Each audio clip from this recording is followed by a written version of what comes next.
उद्याच्या अनंत चतुर्दशीसाठी गिरगाव चौपाटीवर जय्यत तयारी करण्यात आली आहे। त्याचाच आढावा घेतलाय आमच्या प्रतिनिधी मेघा कुचिक यांनी।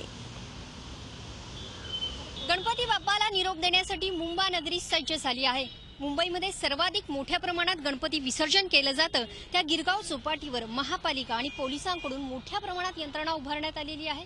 आपण जर डाव्या बाजूला बघितलं तर एक मोठा मंच महापालिकेकडून उभारण्यात आलेला आहे। विसर्जनाच्या दिवशी अनेक मान्यवर गिरगाव चौपाटीवर येतात आणि यासाठीच हा मोठा मंच इथं उभारण्यात आलेला आहे।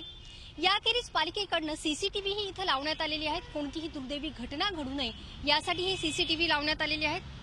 याचबरोबर जर आपण बघितलं तर उजव्या बाजूला पोलिसांचा मंच आहे भक्तांवर नजर ठेवण्यासाठी आणि याचबरोबर कोणतीही दुर्दैवी घटना घडू नये आणि घातपात घडू नये यासाठी मोठ्या प्रमाणात पोलीस इथं तैनात करण्यात आलेले आहेत।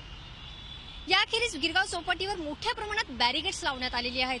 सार्वजनिक गणपती कोणत्या मार्गाने जाणार आणि घरगुती गणपती कोणत्या मार्गाने जाणार याच्या सूचना इथं लावण्यात आलेल्या आहेत। याचबरोबर भक्तांनी विसर्जनाच्या वेळी कोणती काळजी घ्यावी, याचबरोबर चोरांपासून सावधान राहावं, याखेरीज माशांनी जर दंश केला तर कोणती काळजी घ्यावी अशा विविध प्रकारच्या सूचना भक्तांसाठी इथं महापालिकेकडून लावण्यात आलेल्या आहेत। विशेष म्हणजे गिरगाव चौपाटीवर जी रेती आहे त्याच्यावर लोखंडी प्लेट्स टाकण्यात आलेल्या आहेत, कारण गणपती घेऊन येणारे जे वाहन आहे हे या रेतींमध्ये अडकू नये आणि याचसाठी ह्या लोखंडी प्लेट्स इथं लावण्यात आलेल्या आहेत। महापालिका आणि पोलिसांकडून मंचही गिरगाव चौपाटीच्या बाहेर उभारण्यात आलेले आहेत। विसर्जनाच्या दिवशी गिरगाव चौपाटीच्या बाहेर रस्त्यांवर मोठ्या प्रमाणात वाहतूक कोंडी होते। ही वाहतूक कोंडी होऊ नये यासाठी पोलिसांकडून मोठ्या प्रमाणात खबरदारी घेण्यात आलेली आहे।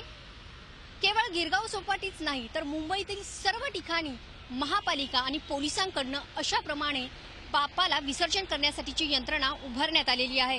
व्हिडिओ जर्नलिस्ट प्रमोद गरुडसह Megha Kuchik, Zee media, Mumbai. Zee 24 तास रहा एक पाऊल पुढे।